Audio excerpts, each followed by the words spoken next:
Welcome to my YouTube channel my dear students. आज हम इस वीडियो में एक्सरसाइज 1 का 9.2 को शॉर्ट सॉल्व करेंगे और ये न्यू एनसीईआरटी बुक से लिया गया है। Let's begin. क्वेश्चन थर्ड है हमारे सामने।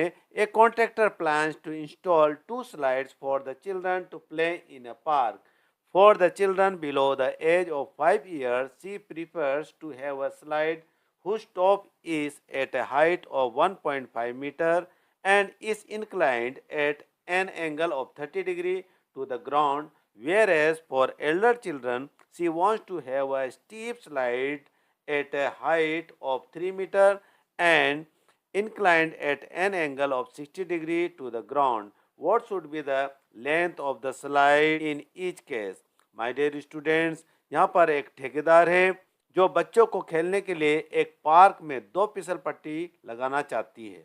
5 वर्ष से कम उम्र के बच्चों के लिए वह ऐसी फिसल पट्टी लगाना चाहती है जिसका जो टॉप है 1.5 मीटर की ऊंचाई पर हो और भूमि से 30 डिग्री के एंगल पर झुका हुआ हो, जबकि इससे अधिक उम्र के बच्चों के लिए वह 3 मीटर की ऊंचाई पर एक अधिक ढाल की फिसल पट्टी लगाना चाहती है जो भूमि के साथ यानी लैंड के साथ 60 डिग्री का एंगल बनाती हो।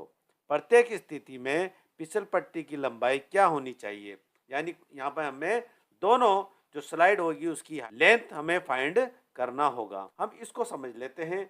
हम इसमें जो फर्स्ट कंडीशन दे रखी है 5 ईयर से पहले वाली जो हम जो स्लाइड बनाएंगे वो इसी पेज के अंदर इसको हम सोल्व करेंगे और जो एल्डर चिल्ड्रन वाली जो दूसरी स्लाइड्स हम बनाएंगे वो नेक्स्ट पेज पे हम उसको सोल्व करेंगे। तो सबसे पहले हम 5 ईयर से कम वाली एज वाली जो स्लाइड बनी है, बच्चों वाली जो स्लाइड बनी है वो हम देखते हैं। तो उसकी जो हाइट है वो हाइट होगी हमारे पास वो होगी 1.5 मीटर। तो ये जो ऊंचाई होगी इसके जो टॉप है, सबसे पहले हम इसको नाम दे देते हैं, इसका नेम दे देते हैं। यहाँ लिख लेते हैं ABC। तो हम यहाँ पर जो इसकी ऊंचाई है ये होगी AB, तो उसको दे देते हैं 1.5 मीटर। ये हमने लिख लिया है। छोटी वाली जो स्लाइड होगी उसकी जो ऊंचाई होगी 1.5 मीटर होगी, तो हमने यहाँ लिख लिया 1.5 मीटर। और ये जो AC है, ये जो इसकी जो स्लाइड होगी लैंड है, ये CD जो लैंड है उससे यहाँ पर ये झुकी होगी 30 डिग्री पर, ये 30 डिग्री पर ये झुकी हुई है ग्राउंड पर। तो हम इसको सोल्व करते हैं। तो हमें फाइंड करना है AC की लेंथ, यानी जो ये स्लाइड बन रही है, फिसल पट्टी बन रही है, उसकी लेंथ हमें फाइंड करना है। तो सबसे पहले वाली जो कंडीशन है इसको हम सोल्व कर लेते हैं।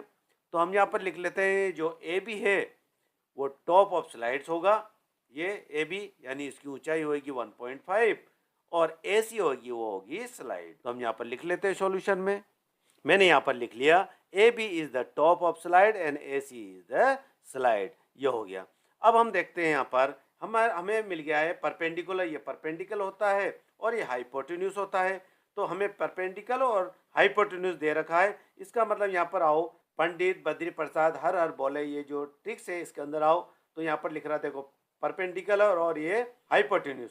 P/H है, ये होता है साइन थीटा, ये साइन थीटा होता है। तो हम यहाँ लिखते हैं P/H, ये किसके इक्वल होता है, साइन थीटा के, ये साइन थीटा के इक्वल होता है। ये परपेंडिकुलर और हाइपोटेन्यूज हो गया। अब P है हमारे पास, यानी परपेंडिकुलर है AB, तो हम P की जगह लिख लेंगे AB अपॉन हाइपोटेन्यूज H क्या है हमारे पास AC, ये AC हम लिख लेते हैं यहाँ पर AC equal to sine theta हमारे को दे रखा है 30 डिग्री, तो 30 डिग्री हम यहाँ पर लिख लेते हैं 30 डिग्री थीटा की जगह, ये डिग्री हो गया। अब क्या करेंगे हम AB अपॉन AC। अब हम देखते हैं AB हमें दे रखा है यहाँ पर 1.5 मीटर, यानी टॉप हाइट है वो दे रखी है हमें। तो AB की जगह हम लिख लेंगे 1.5 अपॉन AC टी हम लिख लेते हैं इक्वल टू साइन 30 डिग्री। जो ट्रिग्नोमेट्री टेबल में हम जाएंगे तो इसकी वैल्यू होती है 1/2, ये 1/2 हो जाती है।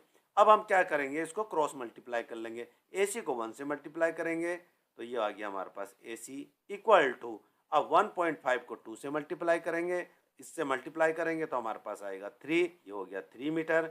AC इक्वल टू 3 मीटर हमें मिला, तो AC हो गया हमारे पास 3 मीटर। तो हमने AC फाइंड कर लिया, यहाँ पर हो गया हमारे पास 3 मीटर हो गया, हमसे ये पूछा था। अब आगे चलते हम, जो सेकंड कंडीशन दे रखी है एल्डर चिल्ड्रन की जो स्लाइड्स है उसके बारे में हम बात करते हैं। तो इसको सॉल्व करने के लिए हम नेक्स्ट पेज पर मूव करते हैं। यहाँ लिख लेते हैं सॉल्यूशन। अब देखते हैं हम यहाँ पर वापस, यहाँ पर लिख लेते हैं A, B और ये C, हमने इसको नाम दे दिया ABC। अब क्या करते हैं हम यहाँ पर, ये यहाँ पर आते हैं 3 मीटर, इसकी जो हाइट होगी वो होगी हमारे पास 3 मीटर। तो यहाँ पर हम लिख लेते हैं 3 मीटर होगी इसकी। ये जो AB है वो 3 मीटर होगी। अब हमें AC हमें फाइंड करना है, इसमें भी हमें AC ही यानी स्लाइड की लेंथ हमें फाइंड करना है। तो AC फाइंड करने के लिए अब हमें दे रखा है यहाँ पर ये AB हो गया, वो हुआ परपेंडिकुलर, और ये AC हुआ हाइपोटेन्यूज। तो ये भी साइन थीटा में आएगा, ये साइन थीटा होगा P/H, ये साइन थीटा होता है। तो हम यहाँ पर लिख लेते हैं कंडीशन में, मैंने यहाँ लिख लिया AB is the top of slide and AC is slide. तो हम यहाँ पर देख लेते हैं P/H, यहाँ लिख लेते हैं P/H। P/H किसके इक्वल होता है, वो होता है साइन थीटा के, ये साइन थीटा। P हमें दे रखा है यहाँ पर AB, यहाँ लिख लेते हैं AB, ये AB, और हाइपोटेन्यूज है हमारे पास AC, अपॉन में लिख लेते हैं AC इक्वल टू यहाँ साइन थीटा, थीटा हमें दे रखा है यहाँ पर 60 डिग्री, तो यहाँ लिख लेते हैं 60 डिग्री, ये 60 डिग्री हो गया। अब AB हमें दे रखा है यहाँ पर वो है 3 मीटर, तो AB की जगह हम लिख लेते हैं 3 मीटर अपॉन AC हम यहाँ लिख लेते हैं इक्वल टू साइन 60 डिग्री की जो वैल्यू होती है ट्रिग्नोमेट्री टेबल में वो होती है √3/2 होती है। अब हम इसको क्रॉस मल्टीप्लाई कर लेंगे, AC को √3 से मल्टीप्लाई करेंगे तो आएगा हमारे पास √3 AC इक्वल टू 3 को 2 से मल्टीप्लाई करेंगे तो 3 2 जा 6 हो गया हमारे पास 6। अब हम क्या करेंगे, AC की हम वैल्यू निकालेंगे, तो AC की वैल्यू निकालने के लिए हम यहाँ लिख लेते हैं AC इक्वल टू 6 AC और √3 हम यहाँ पर नीचे लिख लेते हैं। √3 यहाँ मल्टीप्लाई में था, राइट हैंड साइड आकर ये डिवाइड में हो जाएगा। तो AC, अब हम क्या करेंगे, यहाँ पर देखो डिनोमीटर में कभी भी रूट नहीं आता है, इसलिए हम इसे रेशनलाइज करेंगे। अब रेशनलाइज में क्या होता है, हम यहाँ लिख लेते हैं AC equal to 6/√3।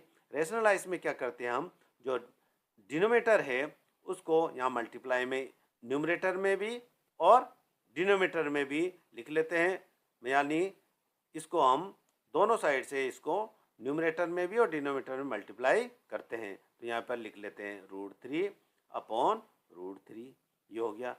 AC equal to, अब हम क्या करेंगे, 6 को √3 से मल्टीप्लाई करेंगे तो हमारे पास मिलेगा हमें 6√3 अपॉन, अब क्या होता है इसमें, इसको रूट में हम किस तरह से लिख सकते हैं, यहाँ देखो रूट में हम इसको √3 को हम इस तरह से लिख सकते हैं √3। अब इसमें से क्या होता है √3 इस तरह से हम लिखते हैं, तो इसमें से एक बाहर निकल कर आ जाता है, ये 3, तो यहाँ पर आ गया हमारे पास 3। हम इसको इरेज कर लेते हैं। अब इसको हम काट लेंगे, 3 1 जा 3, 3 2 जा 6, तो AC इक्वल टू 2√3 हो गया। ये हमारे पास, ये मीटर भी लगा लेते हैं, तो ये हो गया हमारे पास AC इक्वल टू √3 मीटर। तो हम यहाँ लिख लेते हैं 2√3 मीटर। ये AC हमने फाइंड कर लिया है, यानी स्लाइड की जो लेंथ है वो हमने फाइंड कर लिया है। तो हम यहाँ पर लिख लेते हैं hence the slides are 3 metre and 2√3 metre. ये हमने इसका आंसर फाइंड कर लिया है, इनकी दोनों की जो लेंथ है उसको हमने फाइंड कर लिया है। इसी के साथ ये जो क्वेश्चन 3 है कंप्लीट होता है। Thank you very much for watching.